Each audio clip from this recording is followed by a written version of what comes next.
So I'm sure that we could agree that taking to the air is probably the safest way to get around Ark. If you go through the rivers, you may need to still step off the boat and travel through the terrain. If you're going through the terrain, you're very likely to meet your end with a raptor, a Therizinosaurus, or anything in between really. So it is a must to get a flyer, and when you get a flyer, you don't look back. So today we're going to be taming our first flyer, and it is the Pteranodon. Now once you have a Pteranodon, you have the world at your feet. You can get to places where you couldn't before because you couldn't reach them. You have a fast flyer that can get you from A to B rapidly. So this is why the Pteranodon is a must-have for your tribe. So sit back, relax, and let's tame a Pteranodon.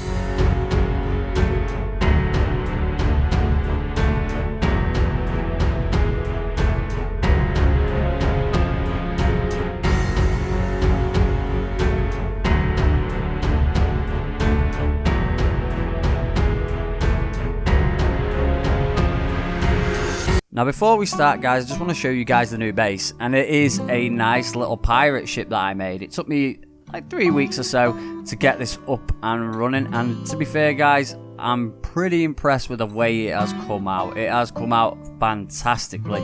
And before anything, I just want to say about the cryo fridge and the cryopods. So as you may or may not be aware, cryopods and cryofridges are not available on the island unless you spawn them in by commands. Me, I spawned in the blueprints and I've actually crafted them myself. So I haven't, well, okay, I have cheated, I'll hold my hands up, but technically I wouldn't say it's a massive cheat. I just needed some cryopods because I hate having my dinos just left all the way around my base and unorganized and stuff. So I obviously live on the boat now, and I just didn't want my dinos all the way around it. So I decided to just add in the cryo fridges and the cryopods. So that is all.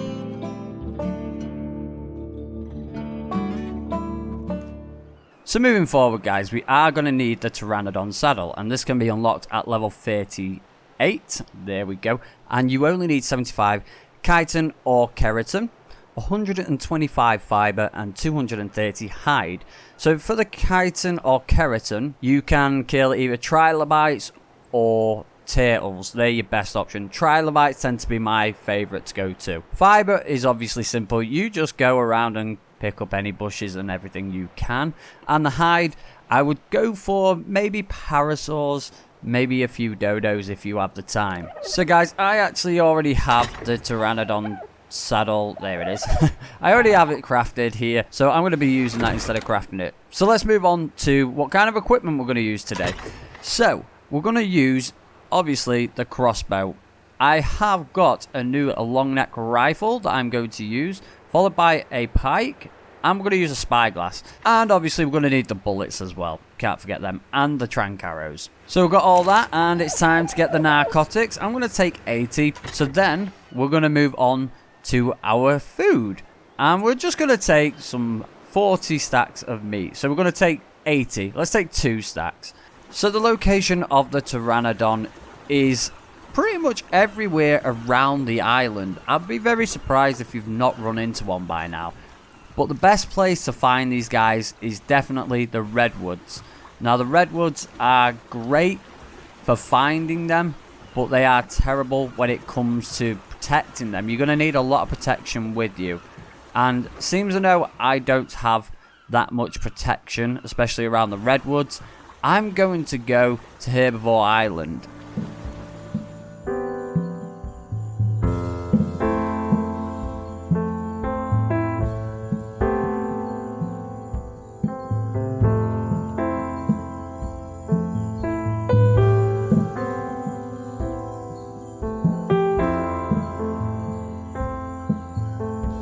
So I'm pretty much arriving at Herbivore Island now, and I've already seen one Pteranodon. Now, when it comes to the Pteranodon, you want to try and find a high level one. The higher the better. The Pteranodon have terrible, and I mean terrible, stamina. So when it comes to getting a high level Pteranodon, it is vital. If you're just taming one for now, then that's fine. I've got a nice level 20 here actually, so he's not too bad. I think I could take him out without a bowler. I didn't bring a bowler because they're not that hard to tame. They don't attack you, they just fly away. So it doesn't matter on Herbivore Island because nothing here kills you. So I don't need to worry about anything other than trying to kill it. So what's this? A level 8. So we've got level 8, we've got level 20. So I'm not too bothered, really, because I actually already have a Pteranodon. I have a level 170 Pteranodon. But look at that. One shot, and he goes down. So now all you need to do, pop some food in here, like so. Pop our narcotics in there, and the Pteranodon saddle. And give this gal, or guy, sorry, a few minutes, and they'll be tamed. And we'll kill a trilobite. Whoa, trilobites are hard. They could take a long neck shot. They can't take two, though. They can't take two. They can't take two, Stego. Let's harvest this. Look how cool this Ankylosaurus is. Hello. Ankylosaurus, you look badass. Now this is the bad boy I'm thinking of taming when I tame one. You're very nice. Now normally I would... Oh, whoa, whoa. Look at this one. Okay, so we've got a Pteranodon here that we don't want, so...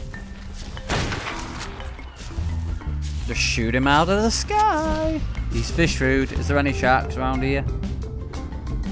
No. Oh, normally there's sharks around here. I'm not gonna lie. Pteranodons you can have so much fun with. Like, because they just fly off, I often just like use them as target practice.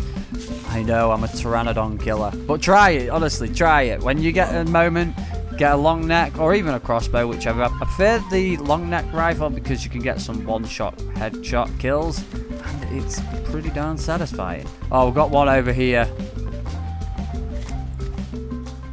What level are you, first of all? Level 20. I don't think... Oh, I don't know how long this long neck rifle can reach. Like... Oh, well, there we go. We can hit it. Okay, it's flying away. Here we go. Game time. Oh, yeah. I need to collect these. I'm just collecting your poop, alright, because I need some fertilizer. Oh. Damn! Didn't stand a chance, did you, kid? I'm sorry. I do need your hide, though, actually, so let's take your hide. So this is the good thing about being on Herbivore Island. If you want to tame anything that's found on Herbivore Island, so like an Ankylosaurus, a Stego, anything like that, I would recommend getting it from this place. Now, they might not be the highest of levels, or they might not be the best colour.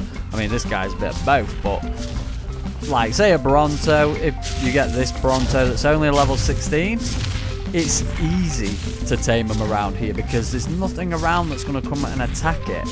So that's why if you can get everything from Herbivore Island, that's great. And there we are, guys. We've got our Pteranodon.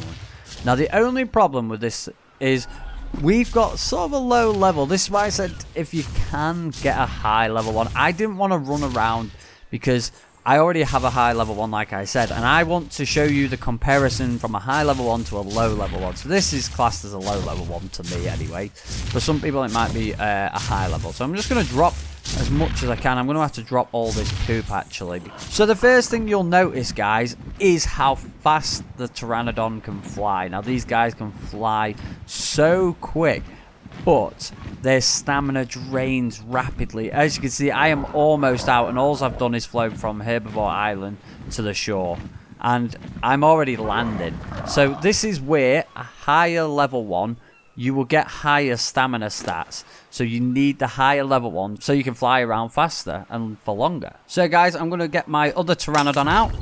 Boom. So we've got... You must have been keeping that up.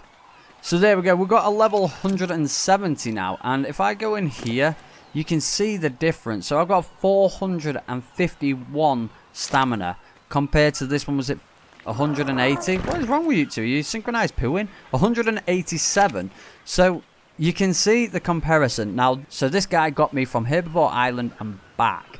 This gal will literally get me halfway across the map before needing to land. So you can see why it is important to get the high level Pteranodon. Because I have a higher level Pteranodon, I'm sorry, it's time to go bye-byes. You are just someone else's food now. I'm sorry. Another good reason to have a Pteranodon is you can pick up small dinos like this Oviraptor, and including your own teammates and other tribe members, so you can pick up the enemies and say this is an enemy, you can just drop them into harsh environments, maybe where a Rex is or something, and let the Rex deal all the damage. Or if your teammate's in need of assistance, you can always swoop in, catch them, and take them back to where it is safe. I like to help the environment and all dinos, so I like to feed stegos. Just drop a dillo there and watch the Spino kill them. I do this with any dino that invades my base, so if you've got a base and a lot of dillos keep coming around, then just pick them up. If you're on the outskirts of the island, just send them to where the Megalodons live. If you're in the inlands, you just find a Rex or a Spino like I did and drop them off there. Just watch for the stamina though, as this will drain your stamina rather quickly. Now the Pteranodon has a nice little spear attack. As you can see, it just totally obliterates everything. And this is best used on an Ichthyornis, you know, the annoying flying seagull things. Yeah, them. Consider them no longer a problem. Now guys, you might use the spear attack, but just remember that the Pteranodon's not made for fighting. So if you need to, use the spear attack to quickly get away from any incoming enemies. It is a great way to avoid getting killed. Just make sure that you have at least a quarter of stamina left. And the main reason for taming a Pteranodon is to fly over the environment safely. And also look at the view. That is beautiful. And that is it for me, guys. I hope you did enjoy it. If you did, don't forget to leave that thumbs up. And certainly, as always, smash that subscribe button. And guys, I will see you in the next one, where I am actually preparing to tame one of the biggest dinos I've ever tamed before. Do tune in to that one, and I'll see you